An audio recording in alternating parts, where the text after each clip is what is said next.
Queridos, temos uma palavra de Deus para dividir nessa manhã. Estamos fazendo a nossa série sobre aflições da alma, doenças da alma. Já tratamos da culpa, já falamos sobre solidão e hoje vamos falar sobre amargura, um problema com muitos casos em nosso meio. Ao preparar a mensagem, eu percebi que é possível que todos nós, eu me incluo nisso, todos nós, em algum grau, em algum momento, em alguma intensidade, tenhamos algum nível de amargura em nosso coração. Para isso, eu vou pedir aos irmãos que abram a Bíblia no Evangelho de Lucas, no capítulo 17. Lucas 17. Nessa série vamos tratar de medo, de ansiedade, de depressão, à luz das Escrituras. Nós defendemos mesmo, que a palavra de Deus é suficiente para curar as feridas da alma. Se são feridas da alma, nós não conseguimos resolver com técnicas humanas. Quer ver bem? Eu fiz isso na primeira mensagem. Muda a palavra alma pela palavra espírito. Porque nós entendemos que o homem é composto por duas porções. Uma porção material e uma porção imaterial. Na nossa concepção, a nossa forma de entender a Bíblia, alma e espírito, são dois nomes para a mesma coisa, para a nossa porção imaterial. Você vai ver textos que essas palavras são intercambiáveis em toda a Bíblia. Então, quando a gente fala enfermidade da alma, alguém pode pensar em alma como outra esfera distinta do espírito e do corpo. Mas como nós entendemos a alma como sendo espírito, a mesma coisa, cai por terra aquela ideia de nós conseguirmos batalhar com armas humanas quando a guerra é espiritual. E é isso que nós vimos até hoje. Aquela pessoa que sofre, por exemplo, por falta de perdão, por peso na consciência, não consegue resolver em outro lugar, senão com os joelhos dobrados, pedindo perdão ao Senhor e confiando no sacrifício de Jesus. Pessoa que sofre com solidão não consegue resolver de outra forma, senão reconhecendo que tem ao seu lado um amigo Deus, chamado Espírito Santo em todo momento. Hoje, chegando para tratarmos da amargura, nós vamos descobrir que esse é o assunto também completamente espiritual. Vamos usar como base Lucas 17, do versículo 3 ao 10. Eu vou ler e os irmãos acompanhem. Diz assim a palavra de Deus: Acautelai-vos. Se teu irmão pecar contra ti, repreende-o. Se ele se arrepender, perdoa-lhe. Se por 7 vezes no dia pecar contra ti, e 7 vezes vier a ter contigo dizendo, estou arrependido, perdoa-lhe. Então disseram os apóstolos ao Senhor, aumenta-nos a fé. Respondeu-lhes o Senhor, se tiverdes fé como um grão de mostarda, direi a esta amoreira, arranca-te e transplanta-te no mar, e ela vos obedecerá. Qual de vós, tendo um servo ocupado na lavoura ou em guardar o gado, lhe dirá quando ele voltar do campo, vem já e põe-te à mesa? E que antes não lhe diga, prepara-me a ceia, cinge-te e serve-me, enquanto eu como e bebo, depois comerás tu e beberás. Porventura terá de agradecer ao servo, porque ele fez o que lhe havia ordenado? Assim também vós, depois de haverdes feito quanto vos foi ordenado, dizeis, somos servos inúteis, porque fizemos apenas o que devíamos fazer. Vamos falar com Deus. Pai amado, acabamos de ler um trecho da sua Sagrada Escritura que reconhecemos ser um pouco confuso para nosso entendimento. Mais uma vez, nós nos colocamos totalmente à dependência do Espírito Santo. Necessitamos que o Espírito Santo venha nos fazer entender, que o Espírito Santo nos dê a iluminação necessária para que a tua vontade seja revelada a cada um de nós através da tua santa palavra. Que não haja confusão entre nós, ó Deus. Pelo contrário, que apesar de todas as minhas dificuldades, todas as minhas limitações, que o teu nome seja glorificado mais uma vez aqui nesse lugar através da tua palavra e a tua igreja seja edificada através da tua palavra. Para isso, nós necessitamos agora da atuação do Espírito Santo. Se o Espírito Santo não trabalhar na minha vida e na vida dos meus irmãos, passaremos esses minutos aqui em vão. Que não seja assim, Senhor, mas que o Senhor nos oriente pessoalmente. Em nome do Senhor Jesus. Amém. Queridos, a palavra amargura na Bíblia literalmente significa sabor amargo. Mas pode ser traduzido também por cortar ou perfurar. Aparentemente tem pouca ligação, né? Mas a ideia aqui é que tanto cortar como perfurar se enquadram perfeitamente na ideia que a Bíblia passa de amargura, já que o que nós entendemos biblicamente sobre a amargura é de uma ferida na alma, uma ferida no coração, uma perfuração no coração, um corte na alma. E é justamente isso que a amargura faz.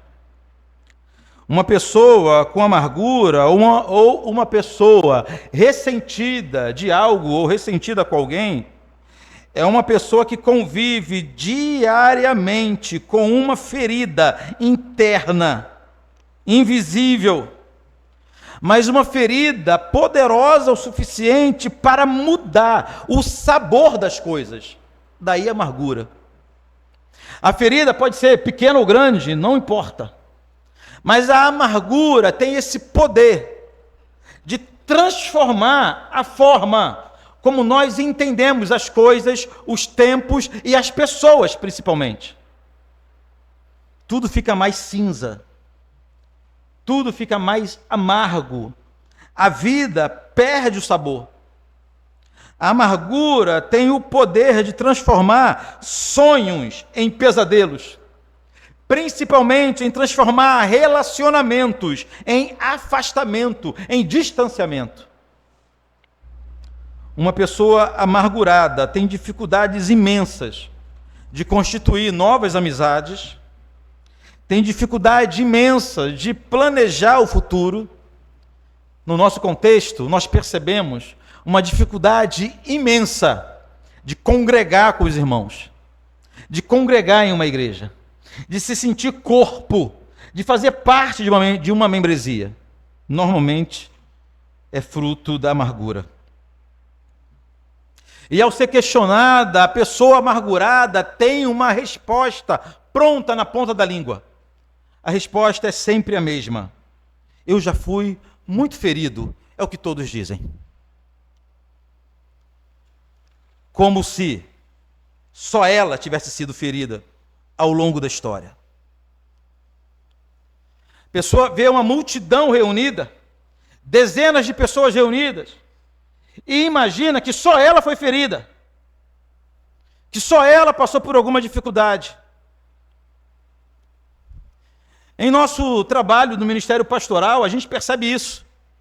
Normalmente, as pessoas que chegam para a gente com alguma reclamação, com alguma demanda, o primeiro sinal, a primeira marca que nós constatamos é que a pessoa acha que só ela está sofrendo na humanidade.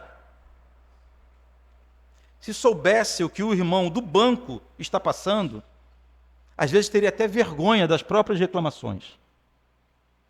Mas a pessoa amargurada, ela é assim. Ela acha que já foi ferida. Eu não estou desdenhando dessa ferida.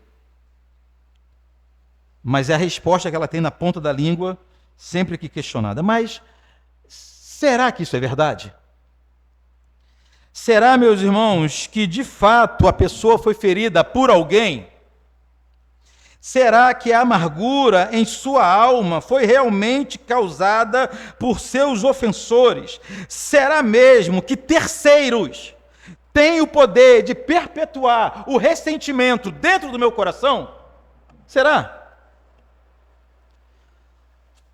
Irmãos, como eu já disse, o fundamento para essa palavra, para esse assunto, mais uma vez será a palavra de Deus. A opinião que realmente nos interessa hoje e ao longo de todas as semanas que trataremos de questões da alma, a opinião que realmente nos interessa é a opinião do Senhor. É o que Deus diz a respeito desse problema. E quando nós vamos para a Bíblia Sagrada, segundo o próprio Deus, só há uma razão para a amargura. Só há um motivo para o ressentimento. Só há uma causa, só há uma fonte, só há uma razão da amargura existir. E se chama falta de perdão. A amargura se estabelece na vida, no coração da alma daquele que não perdoou, ou não perdoou de verdade, ou não perdoou da forma que deveria.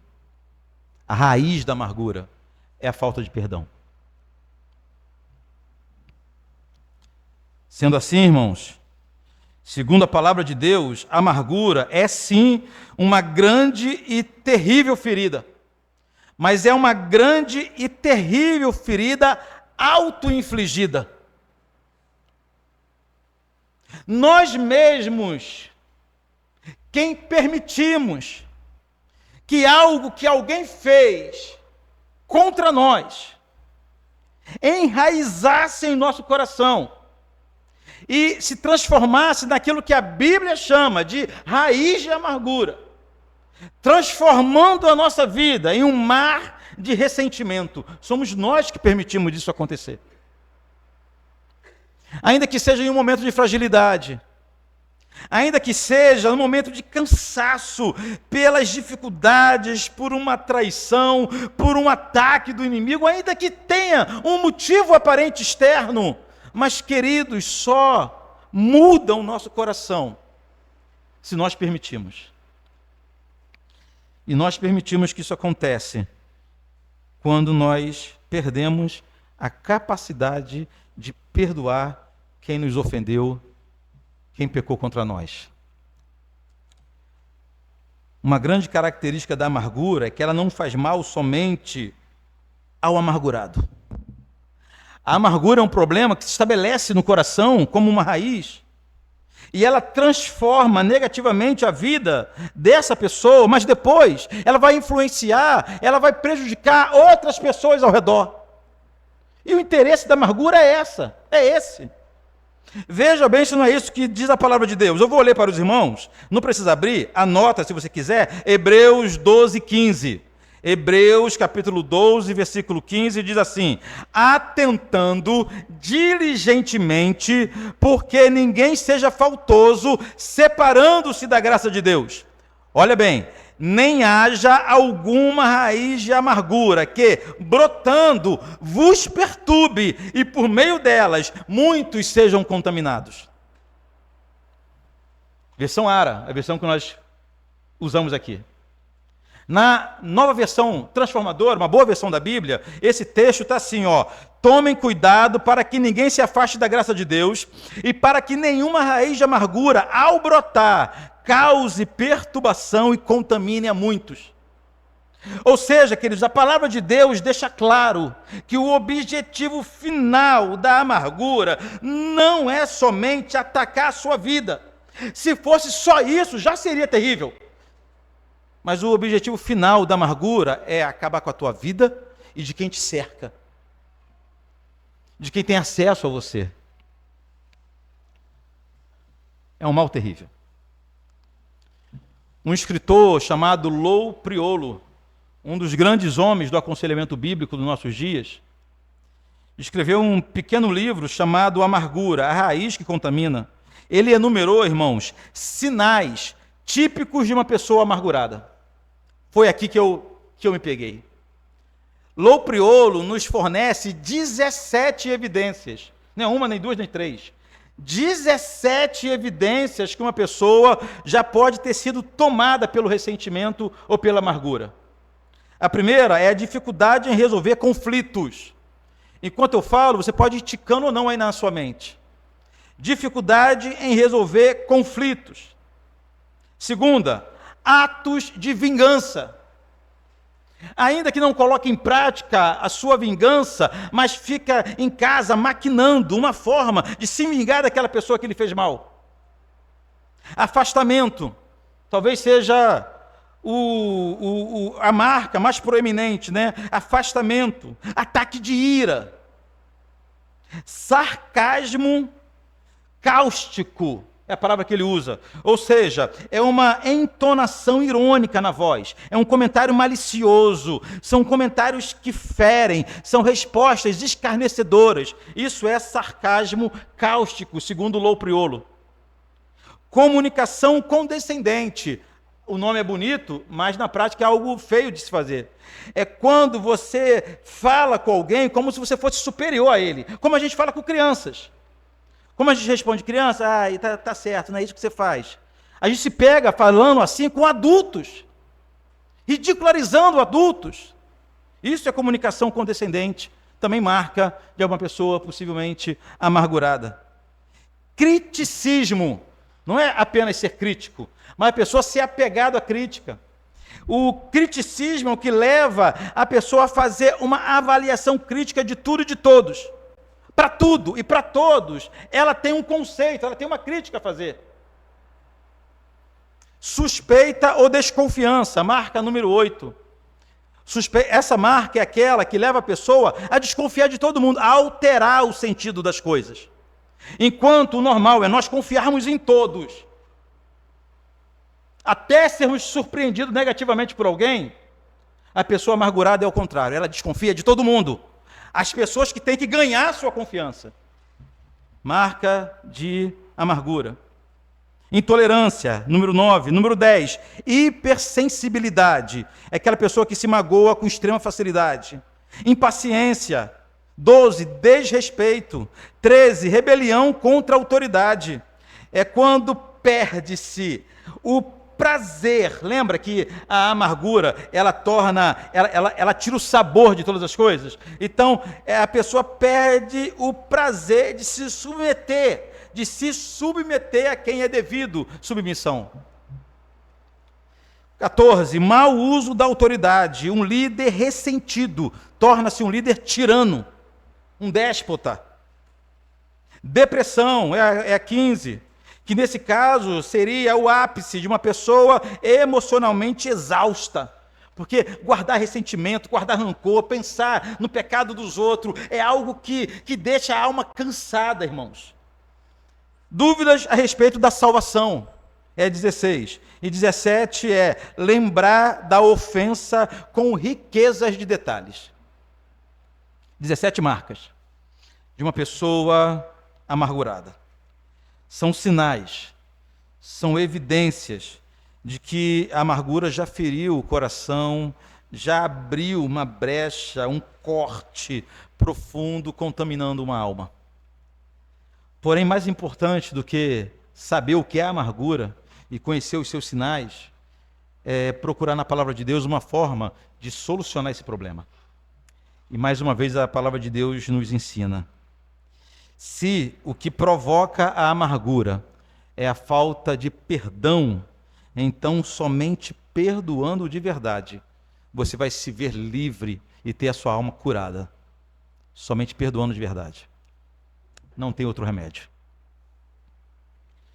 No texto de hoje, irmãos, Lucas 17, Jesus não disse que nós devemos perdoar os nossos ofensores dependendo da gravidade de seu pecado. Jesus não disse que nós devemos perdoar os nossos ofensores dependendo do tipo de pecado que a pessoa fez contra nós. Não. Independentemente do grau do pecado. Independentemente da gravidade do pecado. Até mesmo independentemente da frequência que a pessoa pecou contra você. Segundo Jesus, devemos perdoar.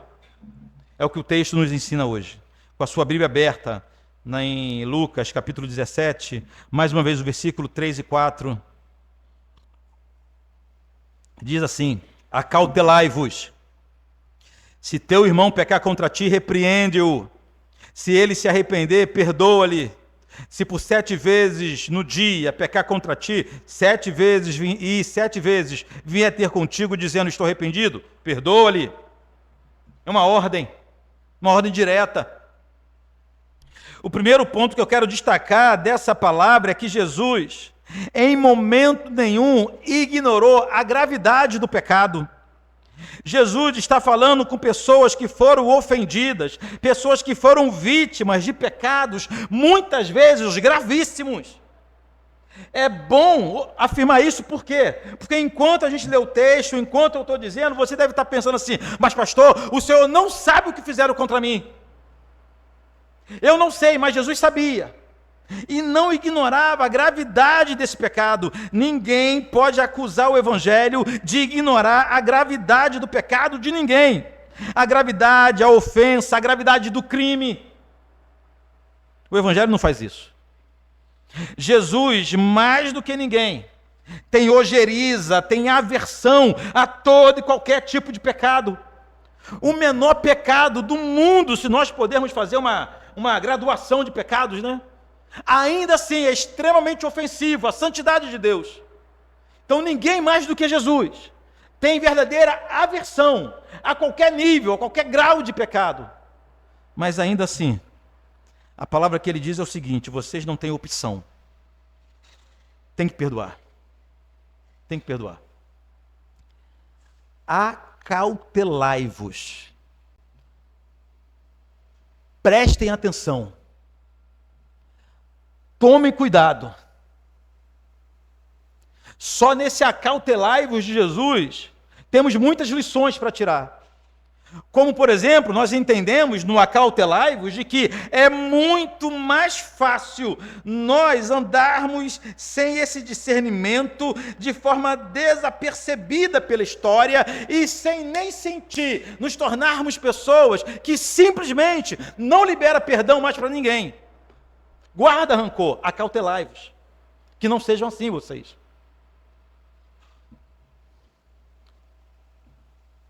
Como diria Paul Washer, é uma ordem fácil de entender, é difícil de engolir. A gente finge que precisa de um estudo mais minucioso, né? Não é possível que Jesus quis dizer isso. Deve ter outra exegese para isso. Não é possível. É perdoar mesmo, quantas vezes forem necessárias. É isso que Jesus está dizendo. Que o cristão não tem outra opção. A palavra de Deus, em outros momentos, nos oferece algumas formas de nós perdoarmos. Por exemplo, podemos perdoar nossos ofensores simplesmente ignorando o mal que eles nos fizeram. Ignorando. Fingindo que não aconteceu nada. A Bíblia diz que isso é sinal de maturidade. Provérbios 19:11, anota aí. Provérbios 19:11 diz assim: a discrição do homem o torna longânimo. A sua glória é perdoar injúrias. Na NVT, esse texto está assim, ó: o sensato não perde a calma, mas conquista respeito ao ignorar ofensas. Ó, que maravilha. Ou seja, tem essa possibilidade de simplesmente você ignorar o que fizeram de mal contra você. Em segundo lugar, podemos perdoar simplesmente por amor, impondo amor sobre o ato pecaminoso que fizeram contra nós. 1 Pedro 4:8 diz assim: acima de tudo, porém, tende amor intenso uns para com os outros, porque o amor cobre multidões de pecados. Oh, que maravilha! Quem ama, perdoa. É isso que Pedro está dizendo. Por isso, a necessidade de nós nos unirmos em uma congregação e andarmos juntos com outros irmãos, desenvolvendo esse amor. Porque na hora que ele falhar com a gente, é questão de tempo. O irmão vai falhar contigo. Sabe esse irmão que você ama demais, que você é fã dele? Rapaz, ele parece um anjo sem asa. essa pessoa que você admira demais vai errar contra você, é questão de tempo, mais cedo ou mais tarde.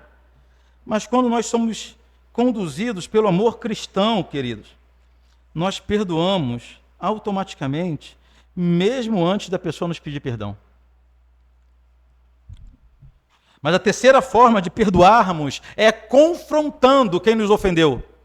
Essa é a forma utilizada aqui em Lucas capítulo 17. O versículo 3, que eu vou ler de novo, diz: acautelai-vos, se teu irmão pecar contra ti, repreende-o. Vai até ele, conversa com ele. Ou seja, meus irmãos, se você não conseguir simplesmente ignorar o que fizeram contra você, se você não conseguir simplesmente esquecer por amor, então você tem a opção de procurar quem te ofendeu, o repreender com mansidão. Essa é a questão. A Bíblia nos ensina a repreender com espírito de brandura os nossos irmãos. Não é ofendendo, não é pondo o dedo na cara, não é falando mil verdades, não é nada disso. A forma que o cristão repreende aquele que o ofendeu é com mansidão, é com amor, é com afeto, é na palavra de Deus. Ou seja, a Bíblia te dá 3 maneiras pela qual você tem de perdoar quem fez alguma coisa contra você. Seja qual for o caminho escolhido, ele sempre precisará terminar com o perdão da tua parte.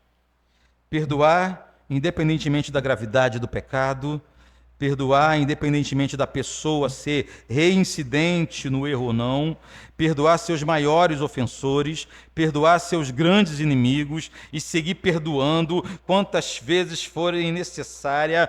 Essa é a atitude que o Senhor espera de todos nós. Todos nós. Aí esse é aquele momento que você fala: pastor, eu não consigo, né? Se você acha que é difícil demais para você, se você acha que esse mandamento exige um nível muito alto de espiritualidade, se você, ao fazer uma autoanálise, chega à conclusão de que você ainda não está habilitado para isso, de que você simplesmente não conseguirá cumprir essa ordem. Se você pensa nisso, saiba que os discípulos pensaram a mesma coisa. Os discípulos de Jesus, ao ouvirem essas palavras de Jesus, pensaram a mesma coisa. Olha o que acontece no versículo 5. Daquilo que Jesus falou a respeito da necessidade de perdoar. Então disseram os apóstolos ao Senhor: aumenta-nos a fé. Aparentemente eles estão até mudando de assunto, né? Mas não é não. Os discípulos, irmãos, acreditavam que perdoar era uma questão de dom. Os discípulos acreditavam que para perdoar, eles precisavam adquirir de Deus ou do Espírito Santo uma habilidade sobrenatural. Vejam como esse pedido aqui do versículo 5 é um pedido sincero deles, honesto. Era como se eles chegassem para Jesus e dissessem: Senhor, até queremos te obedecer, até queremos perdoar sim, mas nós não conseguimos. Não somos crentes desse nível. Tem um ou outro irmão que parece que são mais espirituais que a gente. Isso é coisa para o pastor, isso é coisa para os obreiros, mas eu não consigo.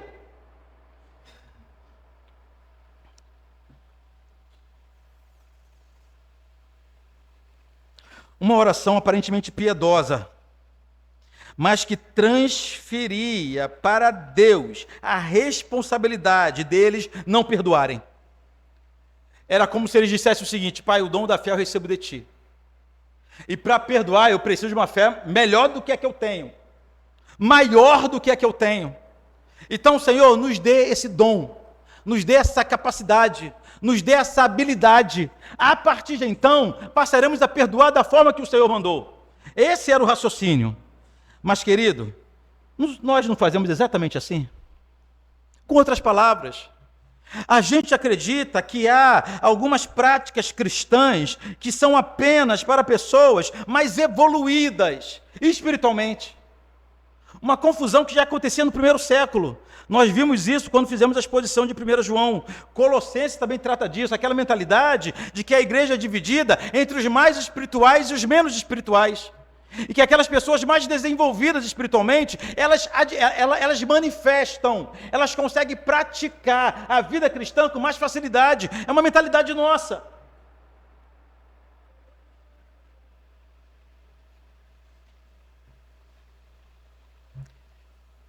Eu já disse para os irmãos algumas vezes que, por exemplo, há um nível de responsabilidade, há um nível de desprendimento, há um nível de comprometimento que eu, como pastor, devo ter que nesse lugar, não é porque eu sou pastor. É porque, segundo a Bíblia, eu tenho que ser o padrão dos fiéis. Então, o pastor age da forma que se espera de todo crente. Estão me entendendo? Porque tem gente que espera, não, quando eu estiver no ministério, se eu for um presbítero, se eu tiver alguma responsabilidade, eu vou passar a agir dessa maneira. É o contrário.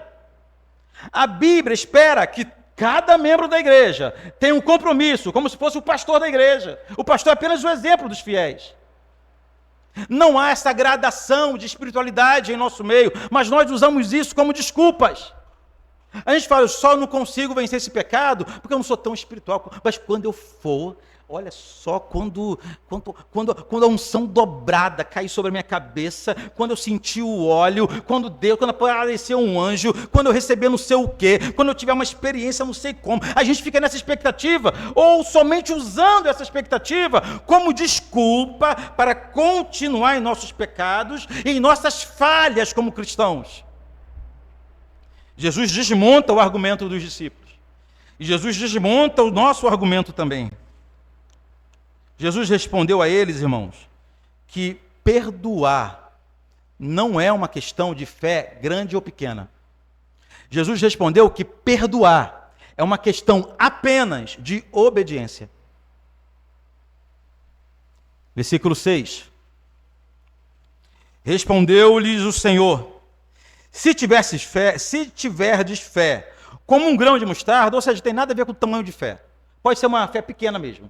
Se tiverdes fé como um grão de mostarda, direis a essa moreira: arranca-te e transplanta-te no mar, e ela vos obedecerá. Ou seja, irmãos, Jesus explicou que para fazer maravilhas imensas, não é necessário uma grande fé. Pode ser uma pequena fé no grande Deus. É necessário de um grande Deus, não de uma grande fé. Ele acabou com essa desculpa de quem tem uma fé pequenininha, de quem não tem uma espiritualidade tão grande como os outros. Jesus falou o seguinte: a fé pequenininha que vocês têm é pequena mesmo, é um grão de mostarda, é suficiente para fazer maravilhas. Mas, como o assunto aqui, o contexto é sobre perdão, concluímos, irmãos, que uma pequena fé no Deus verdadeiro é suficiente para perdoarmos nossos adversários como convém. Mas foi seguindo que Jesus deixou mais claro essa questão de que a obediência, ou de que perdoar é uma questão de obediência, não de fé.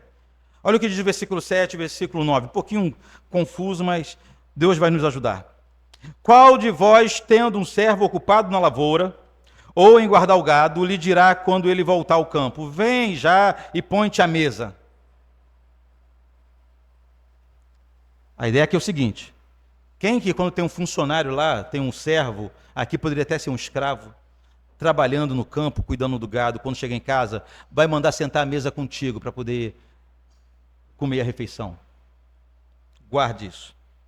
Versículo 8. E que antes não lhe diga: prepara-me a ceia, cinge-te e serve-me, enquanto eu como e bebo, depois comerás tu e beberás. Porventura, terá de agradecer ao servo, porque este fez o que lhe havia ordenado? Queridos, a lição aqui é simples.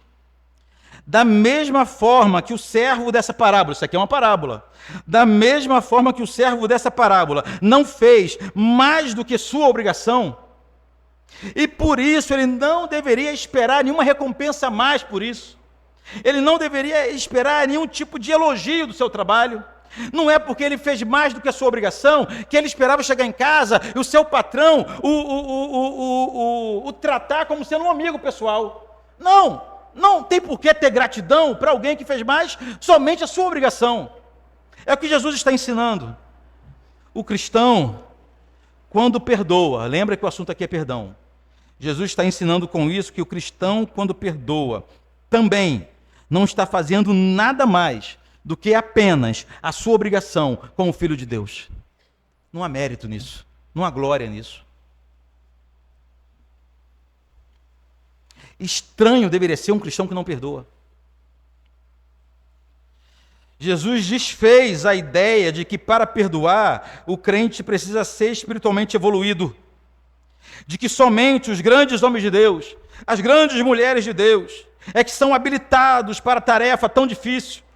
Segundo Jesus, o que Deus espera é que todos perdoem seus ofensores, e perdoar não faz de ninguém melhor. Para perdoar não é necessário grandes habilidades. Irmãos, para perdoar é necessário somente obediência. Obediência.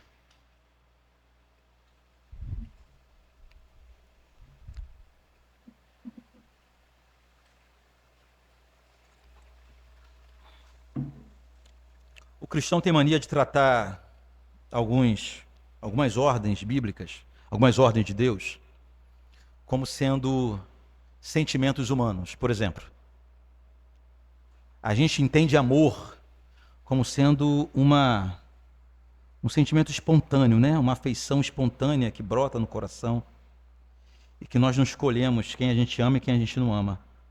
Isso é amor de Romeu e Julieta. Isso é amor de novela da Globo. Se o amor fosse uma afeição espontânea que nasce, nós não receberíamos a ordem de amar até os inimigos. Amor não é sentimento. Amor é prática, é ação. Perdoar também não é sentimento. Perdoar não significa que você vai passar a enxergar como bonitinho aquilo que a pessoa fez contra você. Não. Você vai ter exata noção de que o que ela fez contra você foi gravíssimo. Isso não vai mudar a gravidade do ato. Mas no perdão é um ato de pura obediência.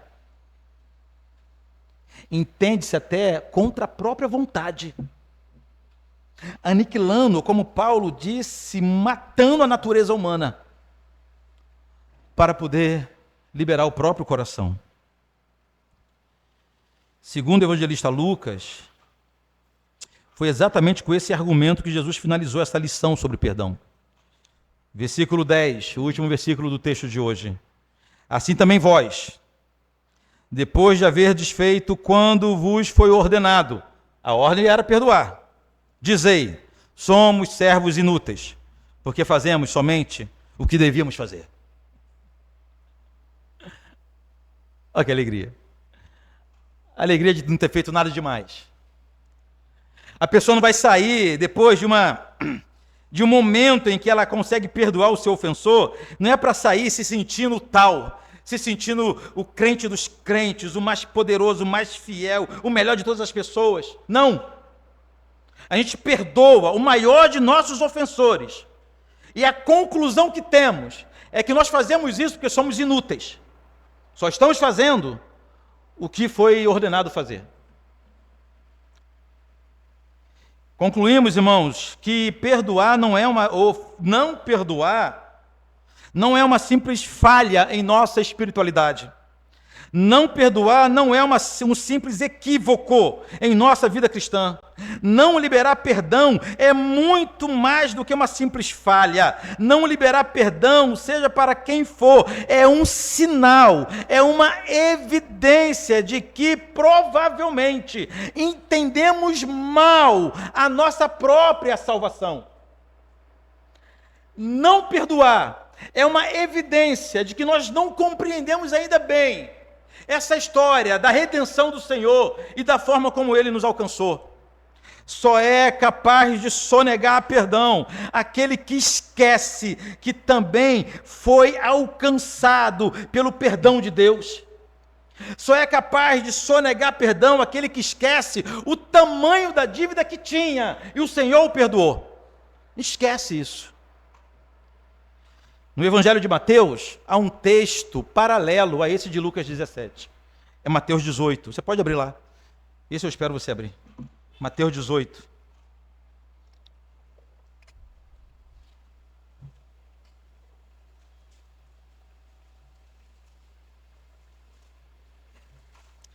Mateus capítulo 18.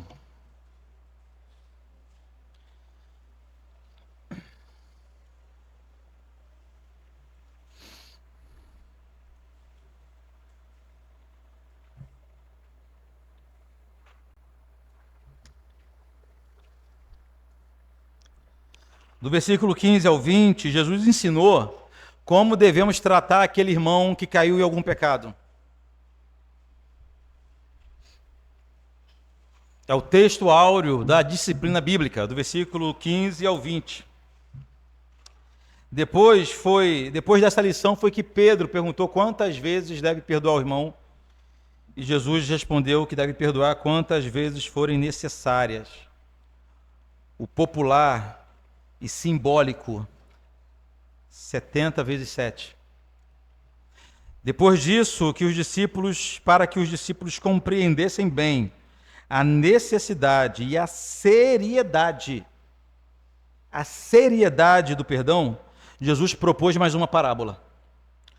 A parábola do credor incompassivo, a partir do versículo 23. Olha o que diz. Por isso o reino dos céus é semelhante a um rei que resolveu ajustar contas com seus servos. E passando a fazê-lo, trouxeram-lhe um que lhe devia 10.000 talentos. Não tendo ele, porém, com que pagar, ordenou o Senhor que fosse vendido ele, a mulher, os filhos e tudo quanto possuía, e que a dívida fosse paga. Então o servo, prostrando-se reverente, rogou: sê paciente comigo e tudo te pagarei. Olha aqui para mim. Não há consenso sobre o valor dessa dívida. Não há consenso sobre qual era de fato o valor da dívida desse homem. O texto diz que eram 10.000 talentos, mas o talento variava de valor dependendo da época, do período da história. Mas o que podemos afirmar é que era muito dinheiro. Era uma dívida impagável. A NVI, por exemplo, traduz 10.000 talentos por 60 milhões de moedas de seus dias. Imagine você com uma dívida de 60 milhões de reais. Pelo menos para mim é impagável. E a grande questão aqui não é o valor da dívida. Porque, de repente, para alguém, a gente sabe que para alguém, 60 milhões não é nada. A grande questão aqui é que a dívida para ele era impagável. Se ele vendesse a vida dele como escravo, a mulher, o filho, tudo mais que ele tinha, não pagaria a dívida.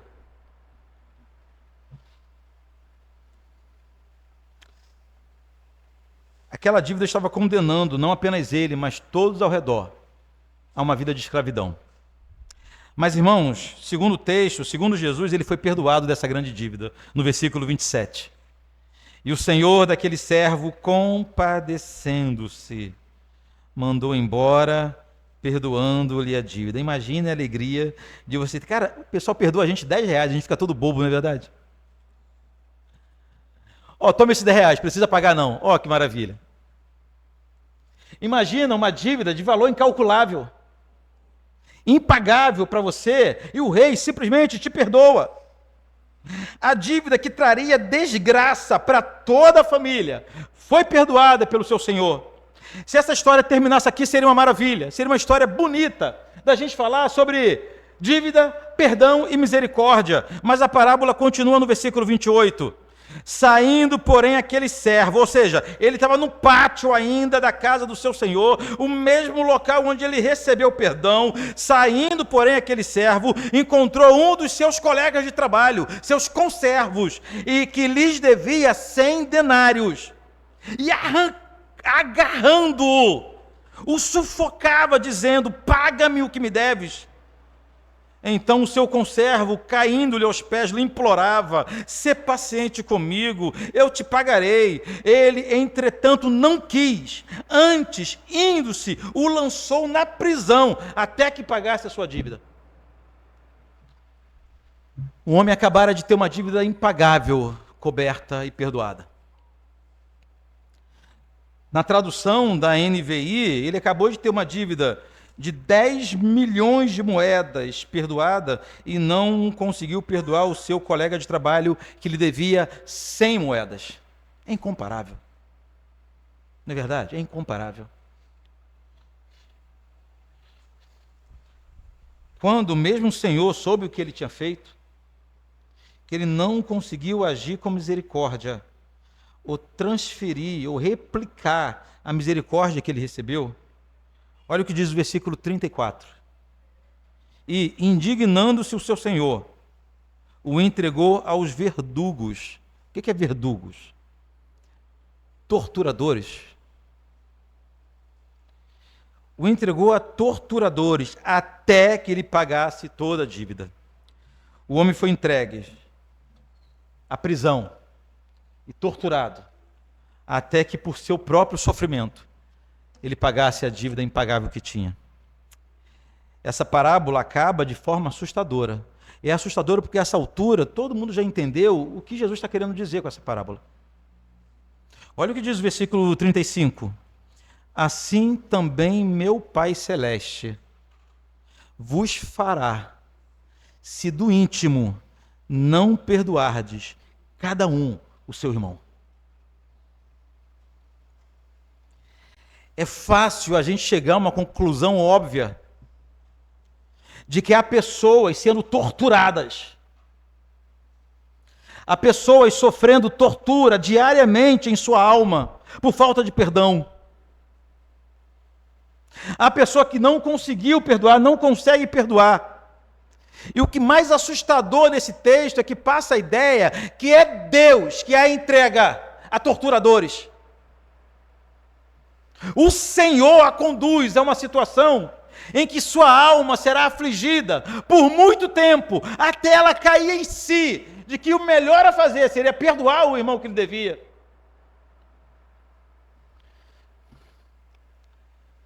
O grande absurdo dessa parábola é a diferença das dívidas.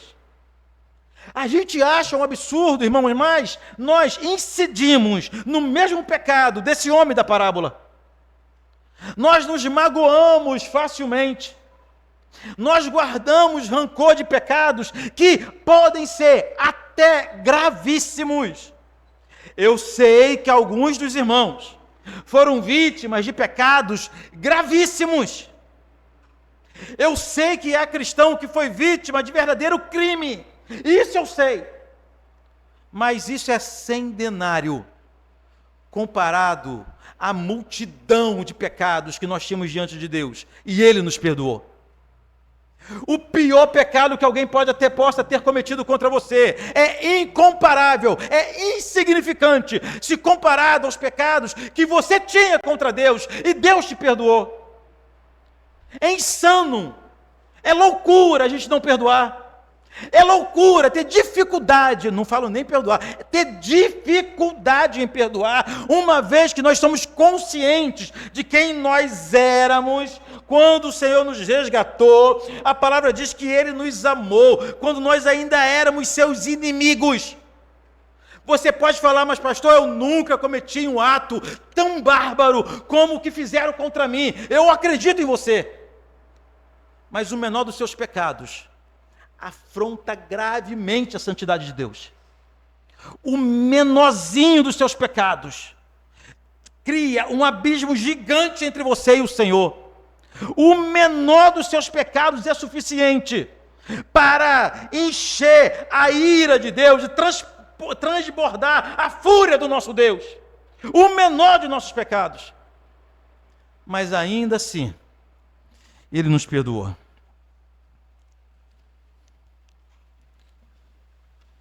Se você está pensando, pastor, vai ser difícil demais. É um preço alto demais perdoar. Lembre-se do preço que Jesus pagou pelo teu perdão. Não se compara, não é verdade?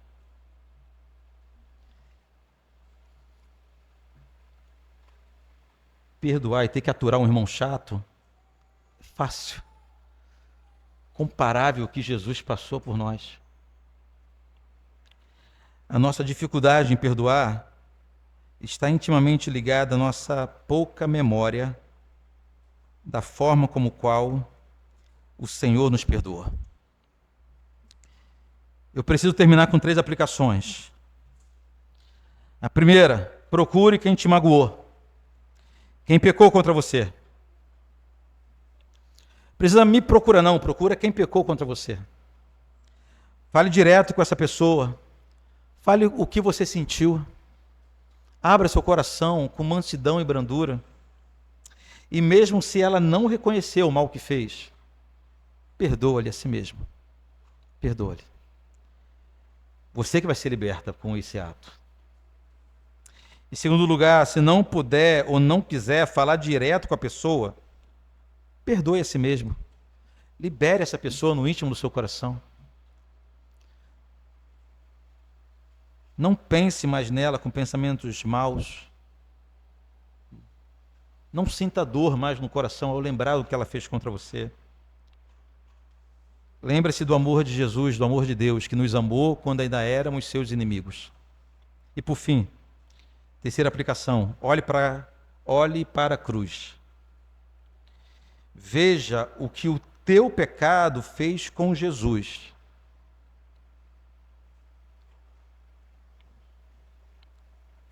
Entenda o que o Deus Pai fez com o Deus Filho por causa do teu pecado e do meu pecado. Então você terá forças para perdoar o seu pior ofensor. Amém?